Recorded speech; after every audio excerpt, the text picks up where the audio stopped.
right, let's talk about Japanese players and shuffling. So this shuffle right here, see, is at the end of the shuffle. They're using their Starbirth. They're searching for 2 cards. This shuffle right here. So basically, they just did a bunch of overhand shuffles, right? They're doing this.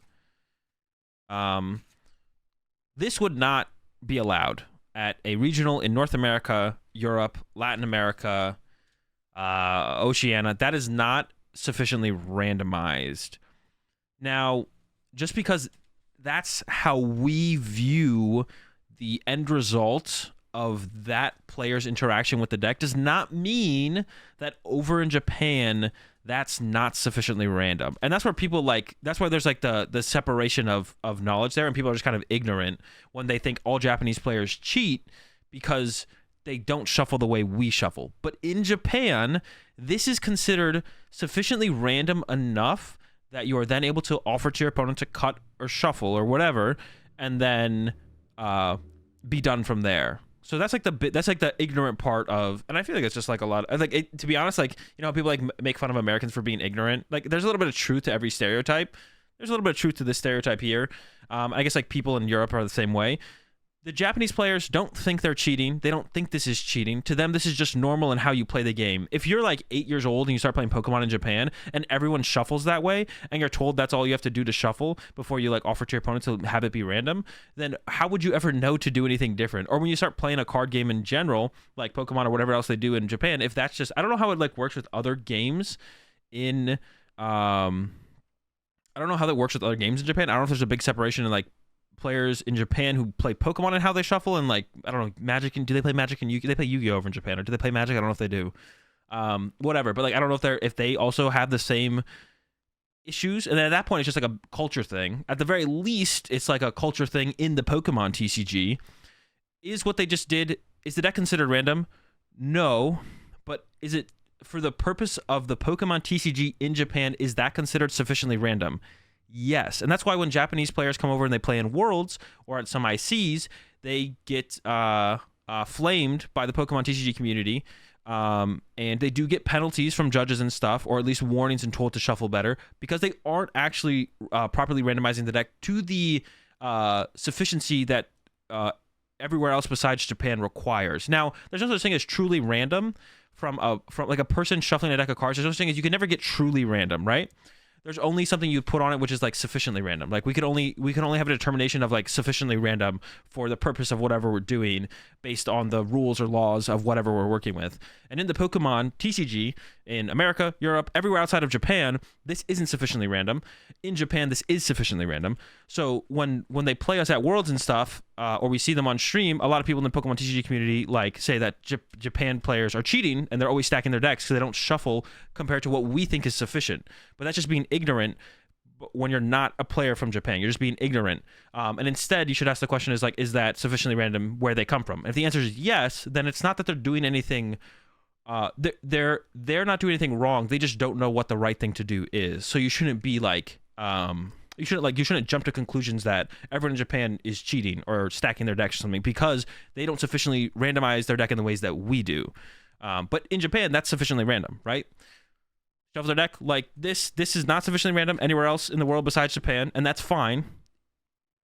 It's also fine that is sufficiently random in Japan. If that's what they do, that's what they do. I think the way you could think about it as far as being in Japan goes, so the way I've kind of thought about it is like the reason like that's not sufficiently random is because you're not moving around the cards enough to like if I knew there was like this card, like if there was a card on the bottom half of my deck and it was on the bottom chunk, because all they're doing is this like over and over, I could know where if that card's on the top half or the bottom half, right? Like if this fighting energy was in the bottom half of my deck and I just like cut the top and the bottom half 6 times, if I just cut the top half and the bottom half on like 6 times, I could know where that fighting energy is if it's on the top or the bottom half. But if I do this 7 times and it was on the bottom half initially, I have no idea where that fighting energy is, right? I have no idea I have no clue where the fighting energy is if I do this 10 times, right? Where I cut like the bottom half up towards the top half, repeat 10 times. I have no clue where that fighting energy is, right?